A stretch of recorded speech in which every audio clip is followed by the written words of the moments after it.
وقل جاء الحق وزهق الباطل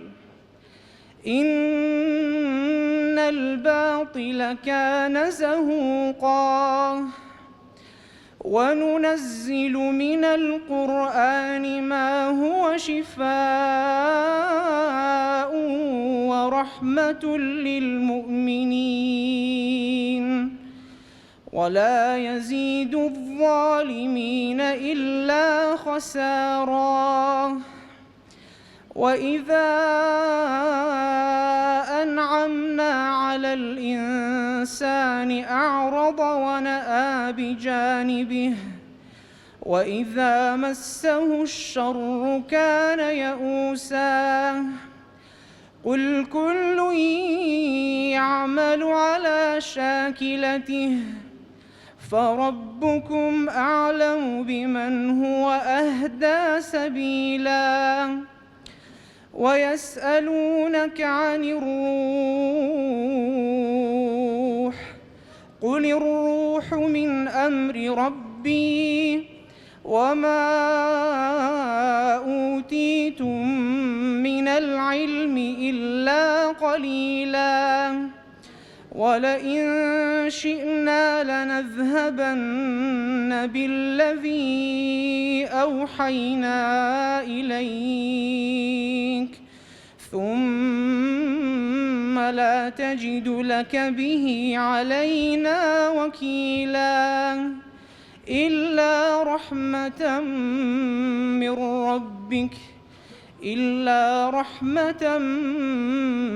من ربك إن فضله كان عليك كبيرا صدق الله العظيم. خوای پەروەردگار پاداشتی بەڕێز مامۆستا وسامە بداتەوە. ئەی سەروەرم خۆشەویستم تاجی سرم با دۆست و دوژمن بزانن تۆی پێشەوا و پێغەمبەرم ئەی فەرماندەی جەرگەی خەبات ئەی ئەو کەسەی بە تایبەتی قورئانت لە بۆ هات وەک کەشتی نوح بۆ ڕزگاری مرۆڤەکان بێ جیاوازی ئینسانیەتت دانەجات ئەی ڕابەرە تاقانەکەم ئەی هەتوانی دەردەکانم ئەی خۆشەویستتر لە گیانم ئەی موحەممەد ئەی گیانەکەم من ڕێڕەوی ڕێبازی تۆم زۆر خۆشەویستتری لە خۆم دایک و باب و حاڵ و ماڵم هاوسەر و مناڵم بەبێ منەت قوربانی تۆن پێغەمبەرم چۆن دەتوانم وەسفت نەکەم یا خۆم بە قوربانت نەکەم کە تۆ هاتی زاڵم تەزی کۆشتی غەدداران توند لەرزی یەکسانت کرد نەوی و بەرزی پشتی مافخۆرانی چەوتت دا لە عەرزی بۆیە خواوەند پێت دەفەرمێ ئەی موحەممەد تۆی خاوەنی خوڕەوشتی بەرزی. ئازیزان و خۆشەویستان ئێستاش وتەی بەخێراتن لەلایەن بەڕێز کاک حاجی محەممەد شارسینەیی بەرپرسی ئەنجومەنی خەلیفانەوە پێشکەش دەکرێت با فەرمێت. بسم الله الحمد لله والصلاة والسلام على رسول الله محمد وآله ومن والاه. سپاس خوای گەورەکەین کە دەرفەتی دان لێرە کۆبینەوە مەدرسێکی پڕ بەرەکەت لێرەکە خوای گەورە پێی بەخشین خوای گەورە هەموو لا سەلامەتکە. ئێمە وەکو ئەنجومەنی خەلیفانی کۆمەڵی دادگەری بەخێرات نێچی گەرمی هەموو مسلمانان دەکەین بەخێرات نێچی مامۆستایانی ئاینی بەڕێز و پیا و ماقولان و ڕیسپیان زانە مامۆستایانی خۆشەویست گەنجان لاوان کە ئازیەت شێشا خوای گەورە پاداشتەوە زۆر بەخێر بێن خوای گەورە پاداشتی هەموو بداتەوە کە هاتن ئێرە ئازیەت شێشا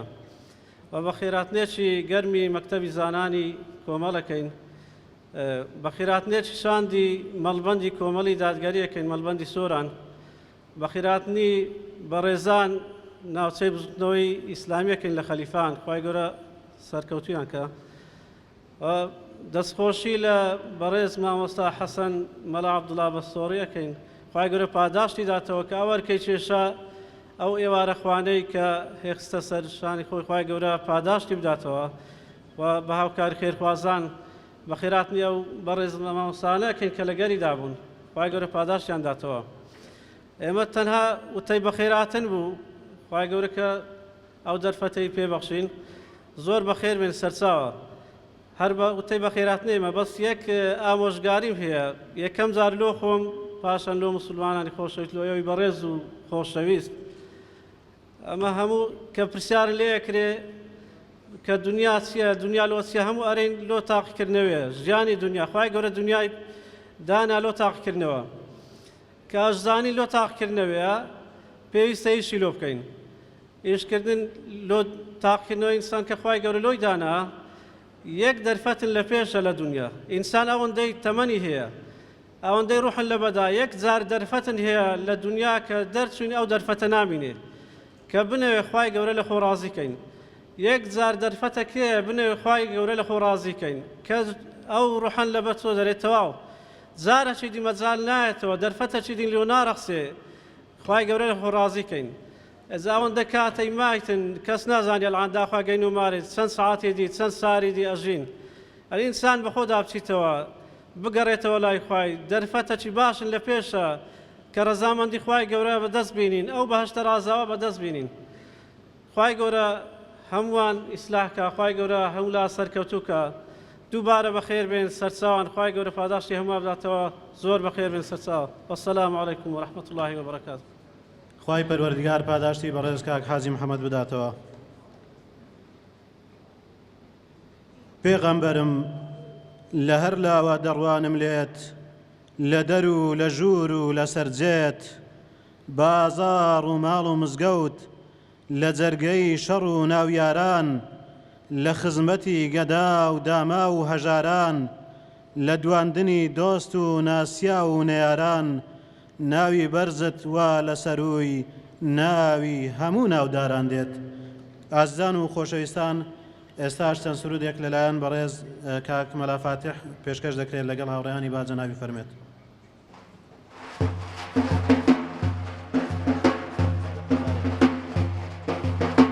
هەموو دنیایە کۆ بێتەوە بۆ بەربەستی ڕووناچی تۆ هەر بەخۆیان زەرەرمەندن لە نێو ناچێ بەرنامەی تۆ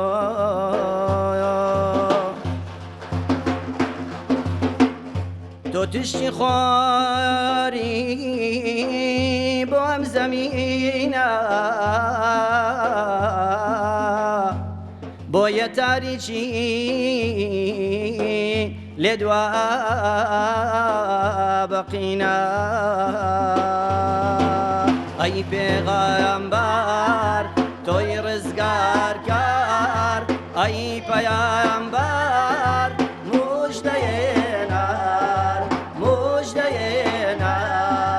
دێم بۆ ڕێگەی تۆ دێم بۆ ڕێگەی تۆ داوەردی سەر زمانی ئەبێت داناوی خودای داوەردی سەر زمانی ئەبێت داناوی خودای بار تۆی ڕزگارکار ئەی پەیامبەر موژدەیێنەر هەرچەندی بخۆمەوە تێر ناخۆم لە کانیاوە هەرچەندی بخۆمەوە تێر ناخۆم لە کانیاوە تاوەکو دنیاما بێ ڕەش نابێتەوە ناوە تاوەکو دنیاما بێ ڕەش نابێتەوە ناوە ئەی پەیامبەر تۆی ڕزگارکار ئەی پەیامبەر موژدەیێنەر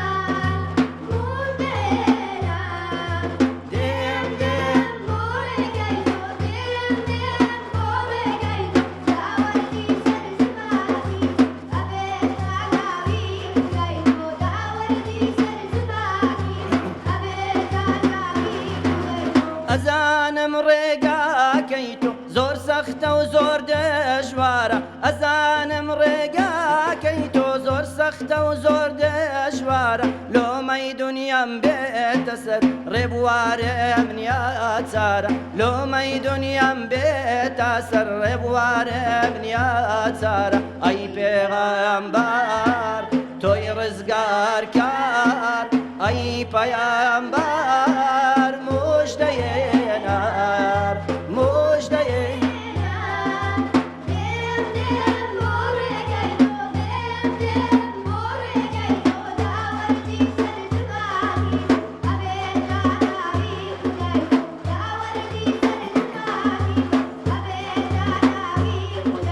هەموو دنیا کۆ بێتەوە بۆ بەربەستی ڕووناچی تۆ هەموو دنیا کۆ بێتەوە بۆ بەربەستی ڕووناچی تۆ هەر بۆ خۆیان زەرارمەندن لە نێو ناچێ بەرنامەی تۆ هەر بۆ خۆیان زەرارمەندن لە نێو ناچێ بەرنامەی تۆ ئەی پەیامبەر تۆی ڕزگارکار ئەی پێغەمبەر موژدەیێنەر موژدەیێنەر دێم دێم بۆ ڕێگەی دێم دێم بۆ ڕێگەی داوەردی سەر زوبانی من داوەردی سەر زوبانی من ئەبێتە ناوی خودای تۆ خوای پەروەردگار پاداشتی کاک مەلا فاتح بداتەوە لەگەڵ هاوڕێیانی ئەی سەرکردەی شیرین گفتار ئەی ڕابەری زێڕین ڕەفتار ئەی ئاشتی خوازی تاقانە دیارە بە ئاکاری بەرزت بە ئەخلاقی جوان و بەرزت بە یاسای تاک و بێمەرزت نێراوی بۆ گشت بوونەوەر هاتووی بۆ ڕزگاری بەشەر بۆ چوونە پێشی ئامانجت قەت نەوەستای ماندوو نەبووی کۆڵت نەدا گوێت نەدا بەتانە و تەشەر هەتا ئێستاش کەس نەیتوانی لە خزمەتی بێ بەرامبەر لە خەمخۆری بۆ داماوان لە تێکۆشان بۆ ڕزگاری مافخوراوان لە چەسپاندنی یەکسانی شان بە شان لە شانی پیرۆزتدا بۆیە منی گەنجی کورد نەوەی جابانی یاری کورد لە نەتەوەی سوڵتان سەلاح الدینی بەگورد شانازیمە قوتابی تۆم هەموو دەم و سات و کاتان ئامادەی جان فیداییم و بە قوربانی ڕێبازی تۆم. ئازیزان و خۆشەویستان، ئێستاش وتەیەکی کورت لەلایەن بەڕێز مامۆستا حەسەن پێشکەش دەکرێت با جەنابیان فەرمێت. بسم الله الرحمن الرحيم الحمد لله رب العالمين وصلى الله تعالى وسلم وبارك على أشرف الأنبياء وسيد المرسلين حبيبنا محمد وآله الطيبين وصحبه الخيرين ومن تبعه واقتفى أثره إلى يوم الدين. ماوساني عزيزم براني خوشويستم الريش سبيان بتايبت دستان ماج دكم خوش حالم كخوا سبحانه وتعالى لمناسبەیەکی پیرۆز چاوی گەشت کردم بە دیداری ئێوە. خدا سبحانه وتعالى چاومان ڕۆشن کە بە دیداری خۆی و بە دیداری پێغەمبەرەکەی صلى الله تعالى عليه وآله وصحبه وسلم. ئازیزانم، خوا سبحانه وتعالى پێی فەرمووین مەسیر و دەرەنجام و کۆتایی ژیانی هەمووانی بۆ ڕوون کردوینەوە کە پێمان دەفەرموێ لكل وجهة هو موليها فاستبقوا الخيرات أينما تكونوا يأتي بكم الله جميعا إن الله على كل شيء قدير. چۆن دەگوزارێنین ژیان، چی دەکەین، بە چیەوە سەرقاڵین، لە نەتیجە دەگەینەوە خزمەتی خوای سبحانه وتعالى. دیدارێکمان هەیە لەگەڵ خوای پەروەردگار. يا أيها الإنسان إنك كادح إلى ربك كدحا فملاقيه. جاء هاوڵانی بەڕێزی پێغەمبەر صلى الله عليه وسلم ورضي الله عن صحابته الكرام بو أو روجو بو أو ديدارا بو ديداري پیغمبر صلى الله عليه وسلم بلكو بو ديداري خوا سرتا پاشان بو ديداري پیغمبر صلاة والسلام خواي پروردگاری لسر بيت وەڵامیان دائما شتێکیان هەبوو حازریان کردبوو. دەیانگوت ئەگەر گەیشتینەوە خوای پەروەردگار بە خوای میهرەبان دەڵێین ئەی پەروەردگارە لە پێناوی تۆدا ئەو کارەمان کرد. جاشتی غەریب و عەجیب هەیە لە ژیانیاندا. سەحابەی بەڕێزی پێغەمبەر صلی الله عليه وسلم و تابعین و پیاوان و ئافرەتانی خواناس لەم ڕۆژگارەشدا. بۆ نمونە سەعدی کوڕی ئەبی وەقاس لە جەنگی ئوحود لەگەڵ عەبدوڵای کوڕی جەحش دەڵێ دانیشتی بووین بەر لە جەنگەکە، گوتمان وەرە با دوعا بکەین، هەر یەکێ لە ئێمە دوعا بکات و ئەوەی دیکەش بڵێ ئامین.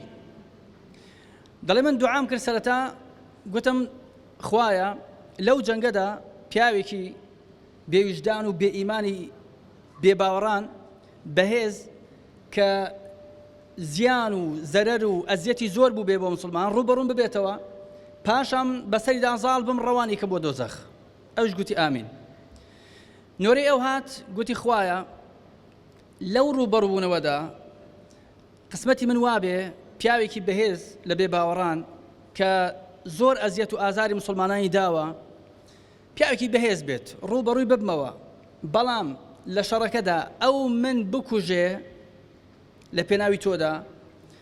بەڵکو لوت و گوێشم لێ بکاتەوە، هەتا ڕۆژی قیامەت خدا کە عالمترە و ئەعلەم منی بحالی لێم بپرسێت ئەی عەبدوڵڵا ئەوە بۆ کە زیندوو بوومەوە بۆچی لوت و گوێت بڕاوە؟ بەڵێم خوایە لە پێناوی تۆ پێغەمبەرەکەت بوو صلی الله عليه وسلم. وەڵامێک بۆ ئەو ڕۆژە. ئەنەسی کوڕی مالیک کە خزمەتکاری پێغەمبەر بوو صلی الله عليه وسلم 10 ساڵان لە خزمەتی پێغەمبەری خوادا بوو، ڕۆژێکیان گوتی یا رسول الله داوات لێ دەکەم شەفاعەتم بۆ بکە. پێغەمبەریش صلی الله عليه وسلم فەرمووی ئینی فاعل إن شاء الله تعالى، شەفاعەتت بۆ دەکەم إن شاء الله. گوتم یا رسول الله مادەم شەفاعەتم بۆ دەکەی ڕۆژی قیامەت لە شوێدا بتبینمەوە، لە شوێدا بە خزمەتت بگەم کە لە دنیادا لە خزمەت بووم. فەرمووی ڕۆژی قیامەت لەسەر سیڕات بمبینەوە، بەدوامدا بگەرەوە بۆ لام. گوتم یا رسول الله ئەی ئەگەر لەسەر سیڕات تۆم نەدۆزیەوە؟ فەرمووی لە لای میزان لە شوێنی ئەوەی کە بڵێن تەرازوی بەندەکانی پێدەکێشرێت لەوێ بمبینەوە بەدوامدا بگەڕێ. گوتم یا رسول الله ئەگەر لە لای میزانیش تۆم نەدۆزیەوە؟ فەرمووی لەسەر حەوز لەوێ وەرە بمبینەوە. جا دەڵێ ئومێد دەکەم وإني لأرجو أن ألقى رسول الله صلى الله عليه وسلم، أميدم وايا ڕۆژی قیامەت بگەمەوە پێغەمبەری صلى الله عليه وسلم، پێی بڵێم یا رسول الله أنا خادمك أنيس، أي پێغەمبەر صلى الله عليه وسلم ئەمن خزمەتکارەکەی دنیات بووم، ئەمن ئونەیسم، هاتووم شەفاعەتم بۆ بکە. هەر یەکێک لە ئێمە خۆشەویستانم چیمان هەیە بۆ دیداری خوای پەروەردگار سبحانه وتعالى و بۆ دیداری پێغەمبەرمان صلى الله عليه وآله وصحبه وسلم. خدا کەڕەمی لەگەڵ کردوین، ڕەنگە ئەوەی بە نەسیبی عەبدوڵای کوڕی جەحش بوو، بە نەسیبی ئەنەسی کوڕی مالیک بوو، بە نەسیبی هەر یەکێک لە ئێمە نەبێت، بەڵام خوای گەورە سبحانه وتعالى دەرگای ڕەحمەت و بەهشتی خۆی بۆ ئێمەش کردوتەوە،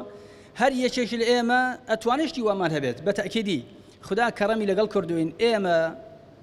الحەمدولله لەگەڵ ڕەوت و لەگەڵ تەوژمی دینداری و ئیسلامەتی داین. سوپاس بۆ خوای پەروەردگار. خۆمان دەدۆزینەوە، سەیری لای ڕاستت دەکەی، لەگەڵ لای چەپی خۆت هەست دەکەی لە خۆت باشتر نەبن، لە خۆت خراپتر نین. ئەوە نیعمەتی خوای پەروەردگارە.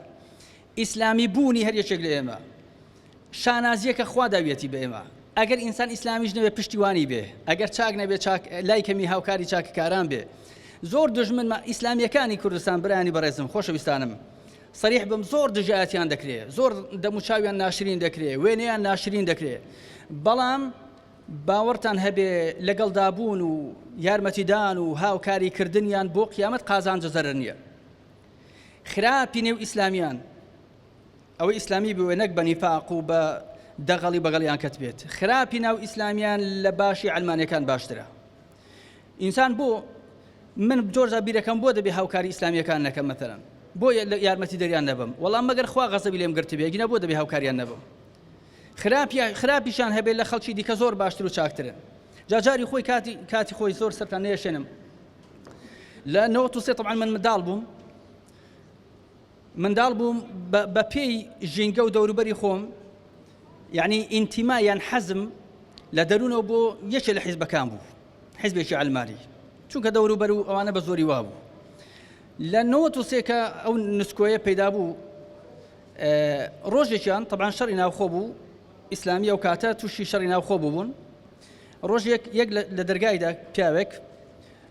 گوتی بابت لێرێ گوتم نا بۆچی تە گوتی وەڵا مردیەک هەیە دەمانەوێت کفنی لە بۆ بین گوتم چێە گوتی مەلا عەبدوڕەحمانە مەلا عەبدوڕەحمان کوژرایە مەلا عەبدوڕەحمان ئامۆزای مامۆستا عەبدوڵای قەسرێ بوو لەو حامیەی کاولۆکان ئەگەر ناوەکەم غەڵەت نێنابێ لەوێ تەسلیم بوو کە بە ڕەجا و تکا و بە پیاوانە و شەڕەف ئەوانە دوایی بڵێن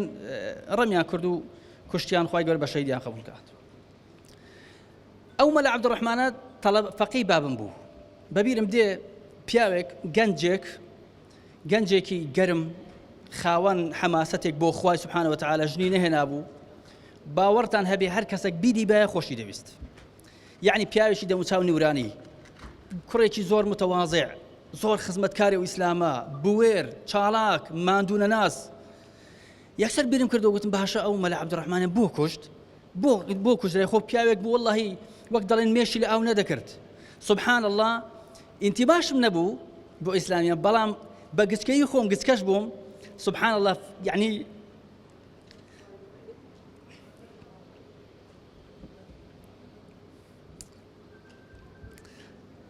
بەبیرم دێت کە گریان یەخەی گرتم یعنی گریام لەو کاتیەوە سوپاس بۆ خوای گەورە سوبحانەهو وتەعالە نیعمەتی ئەوەی لەگەڵ کردوم کە هاوکاری ئەو خەڵکە بم کە پیاوی باشن کە ئافرەتانی باشن پرۆژەیان بریتە لە حیکمە پرۆژەیان بریتە لە قورئان لە فێستیڤاڵی قورئان لە حیجاب لە ڕیژ لە سونەت خوای گەورە سوبحانەهو وتەعالە باشمان کات لەگەڵ باشان بمانژینیت لەگەڵ باشانیش حەشرمان کە سەردار و سەروەری باشانیش محەممەد المستەفایە صلی الله تعالی علیه وسلم یاخوا هەموو لایەکتان بەخێر بێن خوا هەر هەمیشە بەو جۆرە لەسەر ئیمان و مەحەبەتی خۆی کۆمان کاتەوە ڕۆژی قیامەتیش بە خزمەت پێغەمبەری سەردار و سەروەرمان بگەێنێ صلی الله علیه وسلم والحمد لله رب العالمین خوای پەروەردگار پاداشتی مامۆستای بەڕێز بداتەوە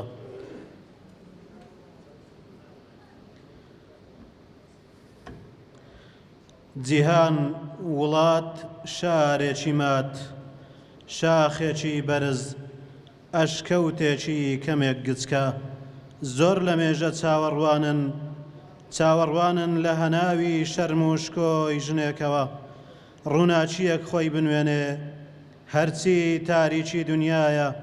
ببڕێ و کۆتایی پێبێنێ تا دەنگ و سەدا و ئاواز بێ دیاری و جەستە و موژدە و ناز بێ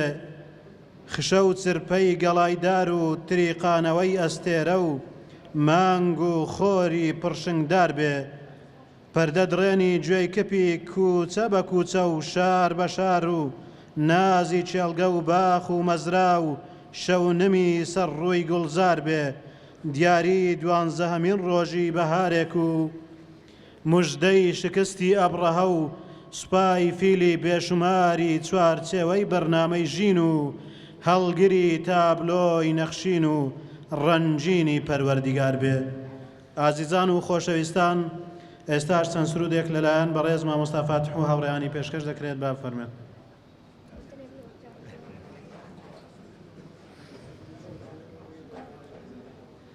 لا إله إلا الله لا إله إلا الله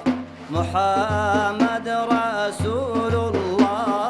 عليه سلام الله محمد رسول الله عليه سلام الله لا إله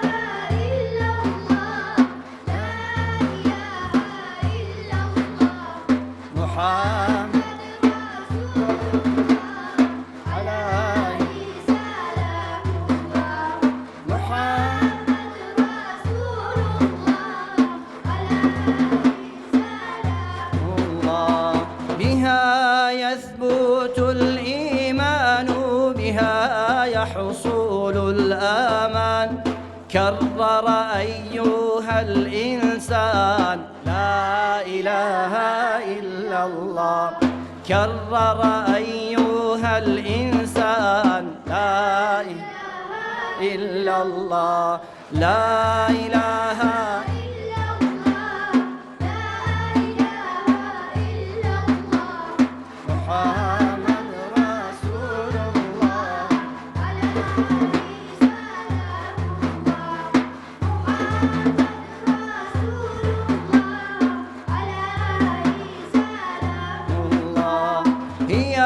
شفاء الصدور هي نور على نور هي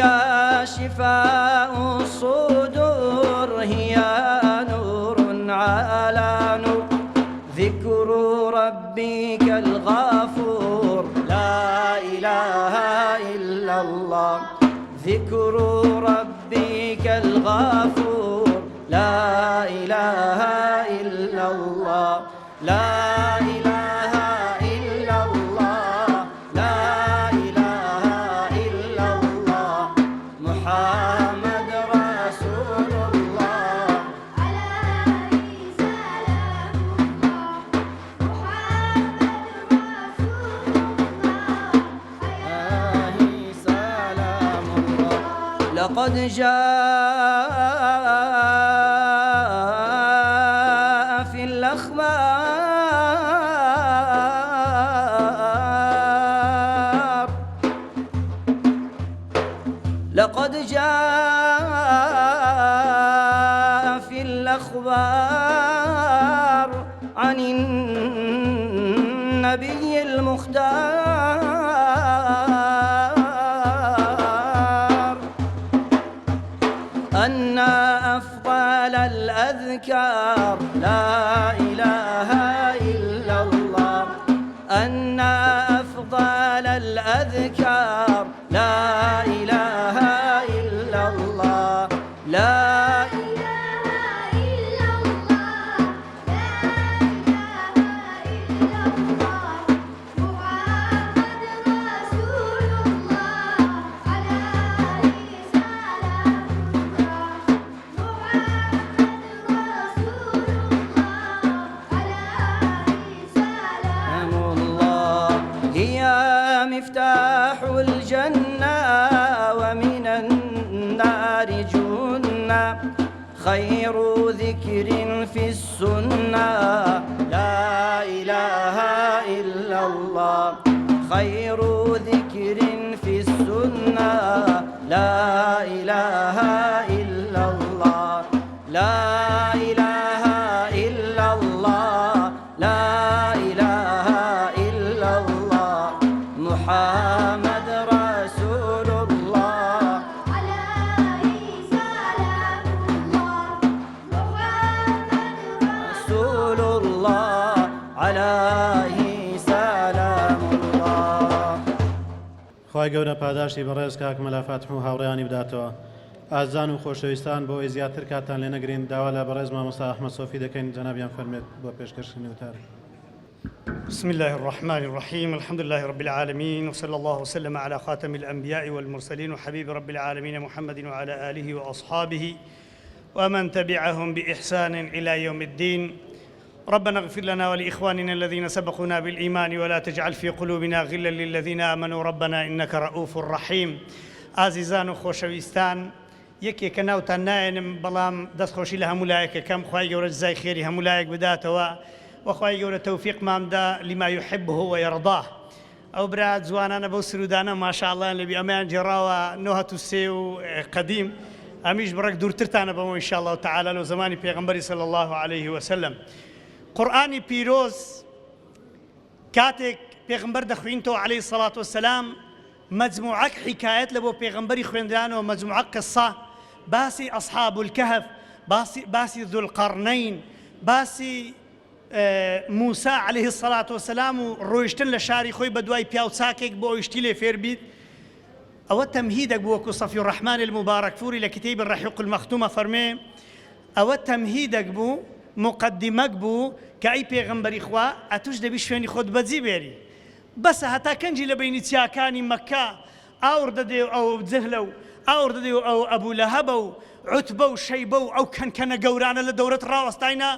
کەسێک ناتوانێ حەرەکە بکە. ئەو ئاەتانە نازل بوون خوای گەورە فەرمێ قل يا عبادي الذين اتقوا ربكم قل يا عبادي الذين آمنوا اتقوا ربكم للذين أحسنوا في هذه الدنيا حسنة وأرض الله واسعة إنما يوفى الصابرون أجرهم بغير حساب. سورة الزمر آية دا آية شريكة والذين هاجروا في الله من بعد ما ظلموا لنبوئنهم في الدنيا حسنة ولأجر الآخرة أكبر لو كانوا يعلمون الذين صبروا وعلى ربهم يتوكلون. آية سيم يا عبادي الذين آمنوا إن أرضي واسعة فإياي فاعبدون. دعاء فرمي كل نفس ذائقة الموت ثم إلينا ترجعون. أفرمي عبد كانم إوبوتي لو خاك راوستاون أرضي من فراوانا بقرن لشوينيشي تر لزيقانيشي تر لزاويشي تر لعرديشي تر لبقعيشي تر أو نورو بركة بلاو كنوا إتر تواو مكة زيقاي هيتي تدانا مايا. پیغمبر صلى الله عليه وسلم بانجي صحابة كاني كريكيكا فرمي هجرت بكن فرمي پیغمبر فرمي إني أريد دار هجرتكم إني أريد دار هجرتكم ذات نخل بين لابتين وهما الحرتان. فرموي اترتواو بيش هنجي پیغمبر عليه الصلاة والسلام هندك صحابي ناربون لبو حبشي دكس حتى تسار دكسان هاتنوا دوایێ هەندێک شتکەی ناردن پێغمبەر صلی الله علیه و سلم لەوێ دیعایان کرد گوتیان مەکە خۆش بوو مشکلە نەما ئەوانش گەڕانەوە. ئێدی حەبەشەش زۆر دوور بوو شوێنی نەجاشی عەدالەتی تێدا هەبوو بەڵام گەڕابوونەوە. پێغمبەر صلی الله علیه و سلم دوعای دەکرد یەکسەر خودای رب العالمین لە خەون پیشانی پێغمبەریدا شوێنێکدار خورمای زۆری لێنە بینە لابەتەینی بینی دوو بەرزایی. فەرمووی پێغمبەر صلی الله عليه و سلم فەرمووی وهما الحرتان كأويش هندك برد الرشن أو سيانة برد الرشن. شاخەکانی مدينة ومكة لو بينيك تماشتان كريت 433 كيلومتر لبيني مكة ومدينة يعني دو زاربتي هوليري بيو هشتا زياتر يعني دو زابا بيابتي هوليري بيو. پیغمبر صلى الله عليه وسلم فرمي هجرت كان برون الله دستيان بيكر وردا لأبو سلمي را دستي بيكرت يقلر نورو لصحابة منورة كان بزربو يشي تر بزربو أو إذا كان بزربو وقتك تماشينا ومدينة ذكر سيبوريتنا دهات كسي تدانا مابو لا عمر ولا عثمان ولا علي ولا بلال ولا يكسنا مابو لمدينة تنها بيغمبري خواه مابو صلى الله عليه وسلم لقى أبو بكر الصديق مدينة زور تسول بابو أبو بكر الصديق فرمي يا رسول الله إذن ماذا يبرم فرمي راوست أبو بكر عزل مكة دايك عائشة فرمي لترقي جرمايا كبيغمبر لأخلاقي نبو صلى الله عليه وسلم لجرما لحر لشدة حراب استمالكس قناعي كربو بيغمبر صلى الله عليه وسلم هات برو مالي إما هات زاني مشتيشي مهمة. فرمي أبو بكر إذن دراين بروين فرمي ما بس تسيها الصحبة يا رسول الله أما لقرتو بهم فرمي بلي دايك عائشة فرمي يا كم زاربو بزانم فرمي شي شادي هي باوكم لكيف عندستي بقرياني كرفقاتي بيغمبري خواك صلى الله عليه وسلم أبو بكر خويو كتسكيو كركيو عامر بن فهيرة كشوانا كيتي همي لخدمتي إسلام دستيان بو هجرتي كر تخطيط شي مكمي عندنا رجال بيغمبري خوا صلى الله عليه وسلم. عبد الله أتو دسي لنا وشاري تماشا دكي بزانت سدلين عامر بن فهيرة زيجي بيشينا كان ماش رشكوا أسمع أتو حاملي كسب كرناك أتو حاملي حملة حفت مانجا خواردن ما لو بينا لبو شوي أما دروين لفلان أشكفتي لأشكوتي ثور بيغمبر صلى الله عليه وسلم لقى أبو بكر الصديق لتماني بنزاوسي صالية بيغمبر عليه الصلاة والسلام بوقر مايا درون مكة زيدرن يتر مكة بركتي تدانما يتر مكة بيغمبري خواه تدانما أوريك داتو بيغمبر عليه الصلاة والسلام فرمي مكة أجر من يندر نكر بام إيرم بزيناهش بيغمبري خواه جورا فرمي برودري أي بيغمبر صلى الله عليه وسلم كافر كانش قلتان برودري در كردني خواه جورا كبيغمبري در كر صلى الله عليه وسلم دري هنا لما كيبو أوي بعزته وبقرته در كردني كافر كان لوي نميني بمري بكجري أخوي يرفعون وإذ يمكر بك الذين كفروا ليثبتوك أو يقتلوك أو يخرجوك ويمكرون ويمكر الله والله خير الماكرين. هاتن دار الندوة برلماني قريش كوبونو وتنسيل يمكن لمحمد بتني مع جماعتي هم رويش نديار بتماي مدينين أمش ناتوانين سبرامبر أهل مدينة بلين ديار بيشنجي مصعبي ناردي وشيس حفتا وسيكس إيمانيا هنا وبيشنجي دكس العقبية كم وعقبي دوم ديار جماعتك بيداك اللي برتي زارتي ناتواني هيسيان بيبلين تسيب كين فرمويان قوتيان يشان ناي أبو البختري بقولي والله بيغمبري سزن كين باشا وكو زهير بن أبي سلمى وفلان بيوان واني لشعر باسكن حتى دمري سزني ذا كين خوای گەورە فەرمی لیوثبیتوکە بەتەمان سزنت بکەن ئێکە گوتینا بیکوژین ئەو یەقتلوکە ئێک گوتینا بەس بە دەریکەن ئەو یخرجوکە وەیەمکوڕونە وەیەمکوڕ الله مەکر ئەو فێڵانن کە ئینسانێکی ترسنۆک بەدزی دەیکا ئەو حیلانەی بەدزی دەیکەن ئەو فێڵانیاندانە بەڵام خوای گەورە ئاگای لە هەموو شتێکی یعلم ما ئەفەرمێ یعلم خائینەة الأعیون وما تخفي الصدور پێغەمبەر صلی الله عليه وسلم بەڕێکەوت چوونە ئەشکەوت لەوێ مار بە حەزرەتی بە پێی ئەبوبەکر سیدیق خۆدەدا دەڕۆن معجزاتی گەورە گەورە دەبینن بە تفی پێغەمبەری خوا صلی الله عليه وسلم خوای گەورە شیفای ئەبوبەکر دەدا دەست نەماڵی ئوم معبەدی ئەو ئافرەتەی مەڕێکی لەڕی لە مارێ هێ و شیری لێ دەدۆشن ئەوە بەنسبەت ئەو گەنجانی قەتیان گوێ لێ نەبووە شیری لێ دەدۆشی پێغەمبەر صلی الله عليه وسلم شیری وێ دێت و هەروەها معجزەیەکی دیکە سوراقەکە کەنکەنەیەکی زۆر گەورەی کافرەکان بۆ کاتی بەتەڵێک بوو دیتی دەزانی 100 حشتر لە بۆ هەرم کەسێک یان دەڵێن 200 حشتر لە بۆ ئەو کەسەی پێغەمبەر و ئەبوبەکر بینیتەوە پێغەمبەری دی صلی الله عليه وسلم ئەبوبەکر ترسا عاجز بوو فەرمووی یا رسول الله هەندێکە فەرموون نەترسا ولا ترس اعتیادیە لێش پێغەمبەر فەرمووی لا تحزن نەیفەرمووی لا تخف إن الله معنا پێغەمبەر صلی الله عليه وسلم فەرمووی إن الله معنا نەترسی عاجز مەوە یعنی خەفەت مەخۆ خوای گەورە لە گەرمانە کەنجی وەی فەرموو ئەو وەختی یانە وەختی لەناو ئەشکە بوو شعراوی دەڵێ إذ أخرجه الذين كفروا خواهي يقول فرمي إلا تنصروه أجا بشتي بيغمبري نقرن لهر سي موقفة خواهي يقول بشتي بيغمبري قرن إذ أخرجه الذين كفروا وقتها تدري خدا بشتي قرن جل جلاله نيهش كشف بي أو إياك بناوي أنداسو نياندين إذ هما في الغار كاتك لأشكف تيبون ضعيف ترين مال لو دنياي مالي عنكبوت يا إن أوهن البيوت لبيت العنكبوت توني دا بيرجنوكي خواهي يقول نيهش كشف بي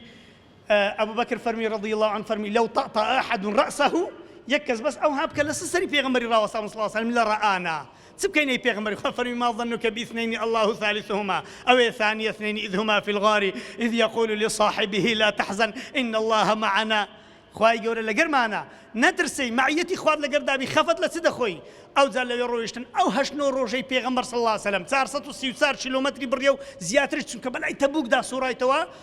أو تخطيط الزواني بيغمبر عليه الصلاة والسلام تيمان بيدري بيمان دلي عجلة مكان بيمان دلي غزة سردكوي بيمان دلي إيوش كمن لتاو خليفان بيمان دلي إيوش كمن إسلامي لتاو هرمي كردستان بيمان دلي مسلمان لتاو دنيا كمن بيمان دلي ل2 مليار مسلمان كي استاهيا قليشي قليل آمادي برامبر دجمنا رابوستي بلام عجلة مكان خواهي يورا فرمي بيغمبر موسى سلامي خواهي لسربي ولقد آتينا موسى الكتاب وجعلناه هدى لبني إسرائيل وجعلنا منهم أئمة يهدون بأمرنا لما صبروا وكانوا بآياتنا يوقنون بس دو صفة هاي بالرحمة إخواتان لبي والله الذي لا إله غيره إيوه سركوتي الدنيا وقيامة جدبن دنيا أجر كجران شهيدا أجر ما نوش سركوتن بو إيوه يك صفتيا صبرتان هبي بلام صبرك لسر يقين بي بزاني مسوغر لو خوايا إخلاصت لو خواي خود لو خواي يكلاكو بش بخواي يورب بستا صبرتان هبي بويش بيغمبر صلى الله عليه وسلم بو شوية بو نيتا بو صبرة بو يقينا رويش بيغمبر عليه الصلاة والسلام طبعا موقفي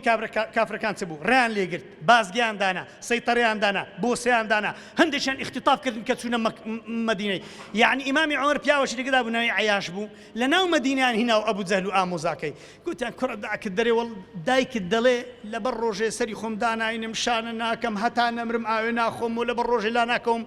حب خوشويستي دايشش لإيمانه حب خوشويستي دايكش لفطرته قلت يا إمام عمر دقرمه ولقى أبو زهل وانا لقى عمر يكري شام لواني وابي بسم ضلي داكم بدا مو دواء دقرمه إمام عمر فنكر أوفيلا ناقريو بس ما دام هردتي ورا حشتري خد دمي حشتري من زور أعزاو زيرك للرويشني أجر زاني خيانته راكله دستيان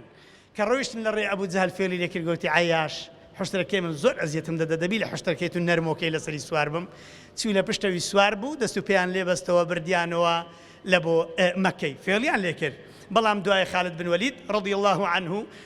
شمشيري خواي جورا لدستي اواني درينا زا عزيزانم حتى الدنيا دنيا هرو فيران يعني يا سزن دكن يا اندت كوشن يا در بدر دكن هيك كان لدسناي الشيخ ابن تيميه شكا داد جرين قلت خلوته ما مستاق لو ما بيجيرابو قلت جيجني لسزني كان كردستاني قلتم بمدرسة سزنم قلت دبي اللي بقري تراويح كان بكم قلت والله أجر فصل شو بكن ترايح كان ددمي ولا ترايح بكا قلت الروج جيجني قلتم دبين يجي جيجني بكم دايقو خربوا إنه وشي جيجني درين يجي جيجني لو بوكر حمل قبل يجي جيجني أنكر دايقو قاع كان دي تورب لو ساعة ديناني ددنا دايقو مدرس شوشي بياوان ناني سبيني ناني وشي عادتي مشي سبيني كبابي لو هنا ابو نسزني انساني ايماندار بغلطي جيرابو ما مستا انساني ايماندار لهر زي شي بي شي خوي دكا اتق الله حيث ما كنت المؤمن كالغيث أينما وقع نفع لهرزي شي بوشي باران الرحمة إيماندار لا سزني بي لا دري بي لا أولاي بي لا زانكوي بي لا سر انترنتي بي لا فيسبوكي بي لا تليجرامي بي لا هرزي شي بي إيماندار إيش خوي دكا رانا وستي جيان تصورت ناكا إيشكا وقل اعملوا فسيرى الله عملكم ورسوله هو المؤمنون هجرت بك لخرابه لبو تساكا هجرت بك لنا زيغا وبيخا فقط لبو شونيش هجرت بك لطنبلي لبو قلب سوشي حتى استنيش تو هذاك الحمد لله رب العالمين الرحمن الرحيم او هذا او زارد نيجا مكان ثاني شيء هجرتك لو نيجي ورا سرنيجي شبري الحمد لله رب العالمين بفكر كنوا نيجلو هنديني قبول بي نيجي او هكا بزانا او نيجيك تنهى عن الفحشاء والمنكر نالي هرتي منكر وفاحشه وبيسو ناشن اللي تنزق بي يا ربي خدا نيجي عبادتك كان من والبكي انت سزنان كن مالي اللي زود كن صهيب الروميان هنا چێوەدەچی صهيب کابراایکی ڕۆمیەت و کوڕی سینان لە چێوە هاتی لە ڕۆم هاتێ ناو مەکەی هەرچی هاتە ئیمەیە تیکاکە هەموو ماڵی خۆتان دەدەمێ ڕق و ڕوودەڕۆم هیچم ناوێ ڕێم دەدەن گوتیان وەرە ئەوانش إن الذين كفروا ينفقون أموالهم ليصدوا عن سبيل الله هەمووشان پارەیان دێ زۆر شت لە بۆ دەکەن گوتی پارەی خۆتان دەمێ ئیزنم دەدەن گوتیان بەڵێ هەرچی پارە و ماڵی هەبوو هەمووی لە دەستی قوڕیشەکان کرد ئەو جار ڕۆیشت پیغمبر دانیش صلی الله علیه وسلم فرمی ربح صهيب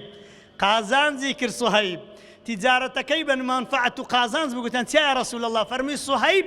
صهيب رومي هم مالي خوي دا كافرن بس اللي بقرن بقتا پیغمبر اخوا صلى الله عليه وسلم انما الاعمال بالنيات وانما لكل امرئ ما نوى هر کس كونيته چه دی بقتا پیغمبر اخوا دی حربي لشويني خوي لجيك دانا نشي قتيز داب نشي دز بخدا شركه دوبري والله هيت سمبيناك انا لله وانا اليه راجعون خوا افرمي خداي گور عذابي دانا لو او كساني لجيگايك بن سوادي كافران زياد كان ازان سواد معناتها دو كافر ليرة بناتوش بتسكنوا عن رابط تبري والله من هيك علاقة بيدان بس لترسي خوم تسويما ها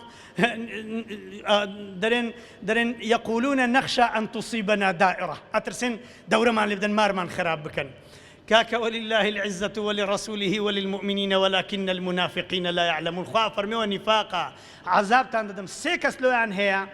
خو كرب كان هجرتنا كان هجرت لشوي بسينا مدينة لا هجرة بعد الفتح فتح مكة تازة مناتنا مدينة ولكن الجهاد ماض إلى يوم القيامة بيغمبر فرمي صلى الله عليه وسلم أدي بسينا شوي بسينا أو شوي بحرية خو ديني خو مالي دكين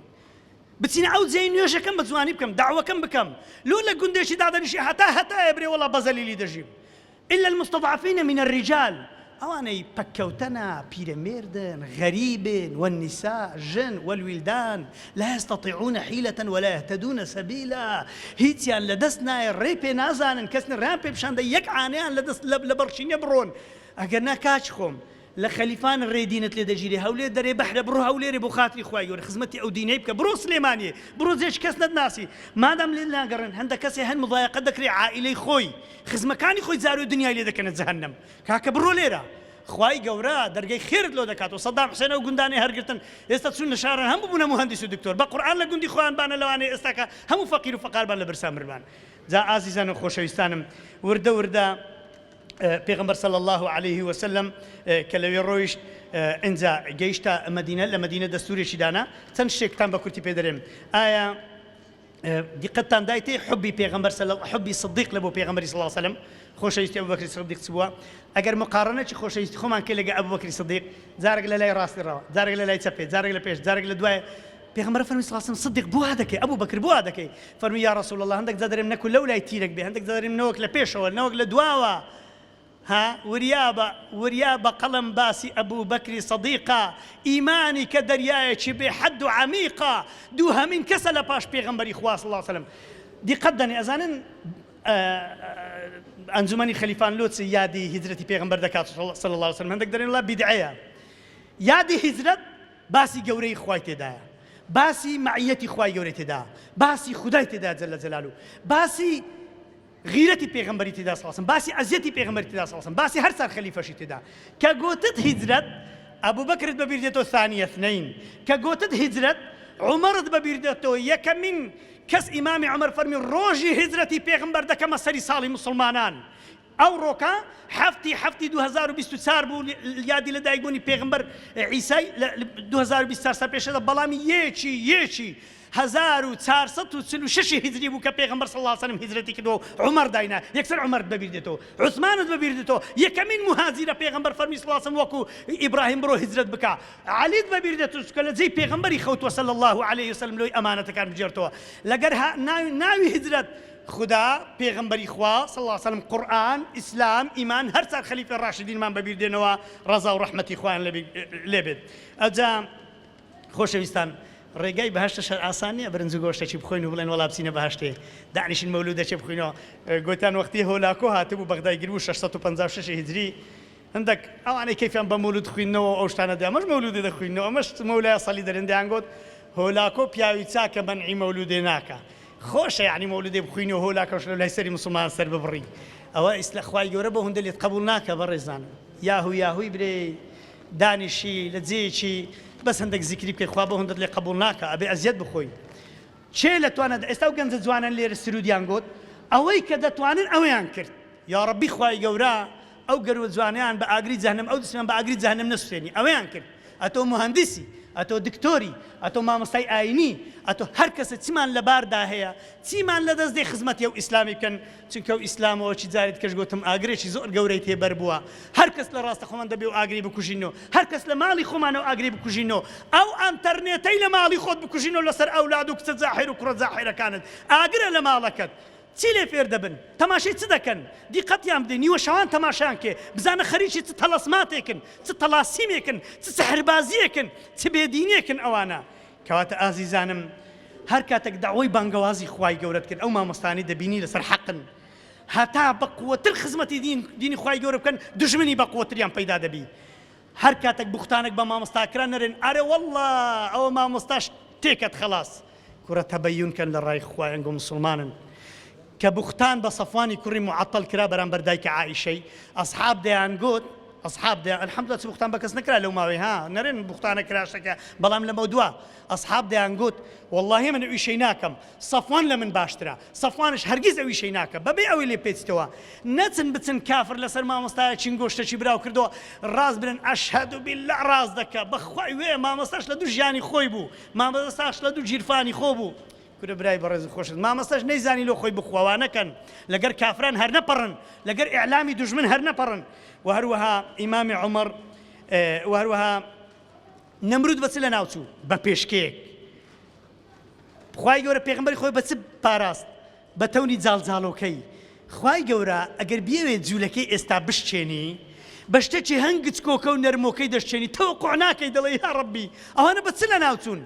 ڤایرۆس ئەو ڤایرۆسی کۆڕۆنا زەلامی بە عەردی دەیخست دەبی 400 جارات هەندی خۆلێ کرد بە هەتا بەس بە چاو بدیتێ ئەوەندە گچ کۆکە بوو زەلامی بە عەردی دەیخست و دەیخستە ناو قەبری. خوا جوندی زۆرن ئازیزانم، نەخەڵەتێن بە دەسەڵات و بە گەورەی و بە ساڕۆخەکانیان و بە تەیارەکانی دژمنان. کەواتە ئاخیر شت کە زۆر سەرتان نایشینم خوا خێری هەموو لایەکی بنووسی دەڵێن میلەت هیچ نییە کوڕە بابە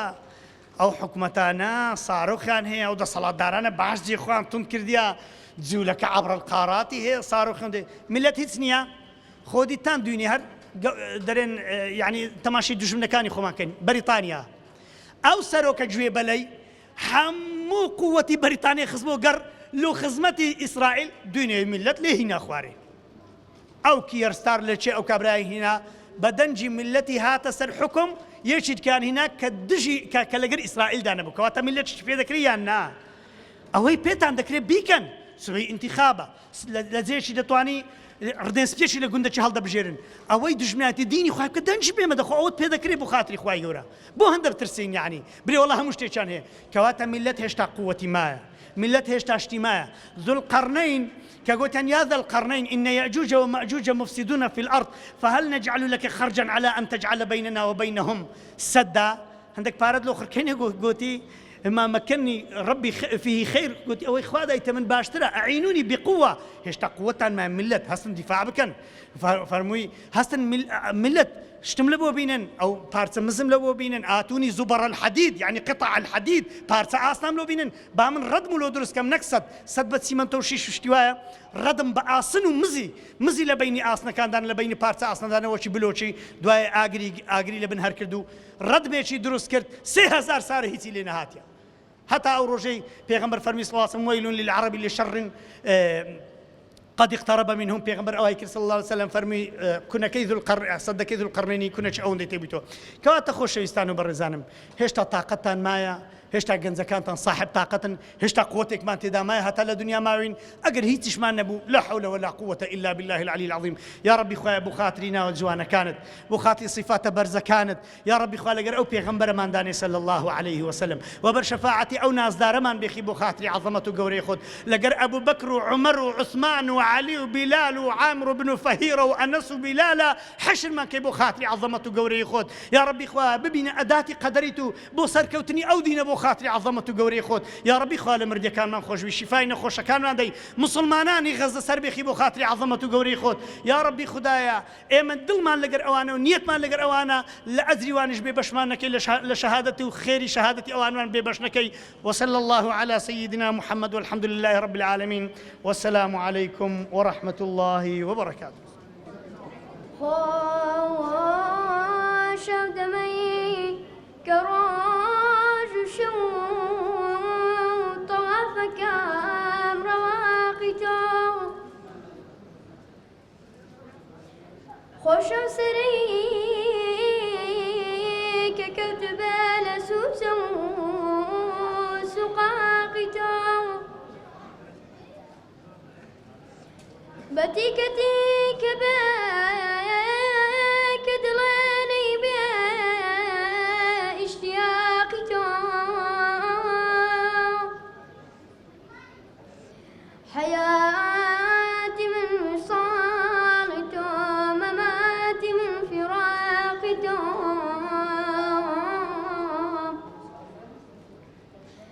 بلي بري خيالته علاج شاتها ركع يادي هجرات بيروز بجانا يادي هجرات بيروز بجانا شاري مدينة باتو وزوانا شاري مدينة باتو وزوانا مكة بتهش بعدلي برخم مكة بتهش بعدلي برخم زنبو مدينة تراي ماليتم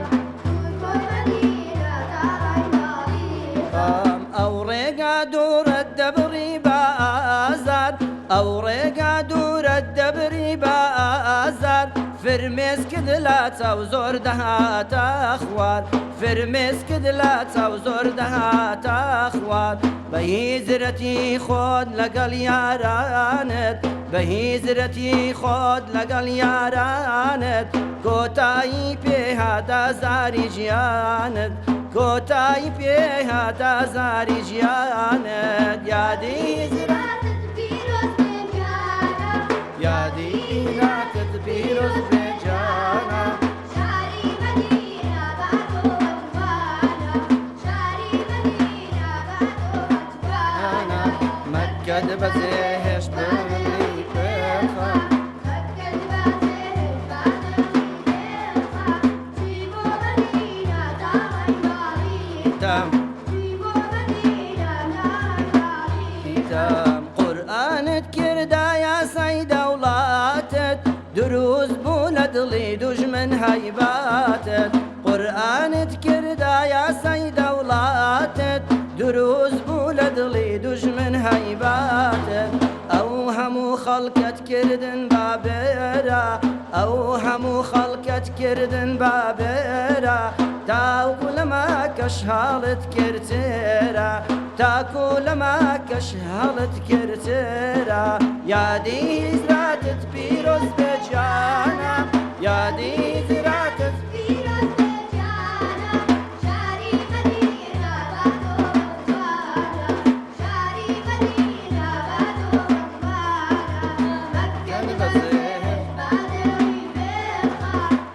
مكة بزهش بدلي بخار جيبو مدينة دار المعرفة جيبوا مدينة دار المعرفة بلين بمش أي ساقي كاوسر قربت ريش من أزار وكاسر شن كوتي توبين بقرينا مدينة شن كوتي توبين بقرينا مدينة بيتو بيتا ما خوشي يمشينا بيتو بيتا ما خوشي يمشينا يا دي زرعت بيروز بجانا يا ريت لا تسبيلوا السجانة شاري مدينة بعده وجبانة شاري مدينة بعده وجبانة مكة بزهش بدلي بخار مكة بزهش بدلي بخار صلبو مدينة ترى المعرفة جيبوا مدينة دار المعرفة اللهم صل على سيدنا محمد وعلى آله وصحبه وسلم اللهم صل على حبيبنا محمد وعلى آله وصحبه وسلم اللهم صل على شفيعنا محمد وعلى آله وصحبه وسلم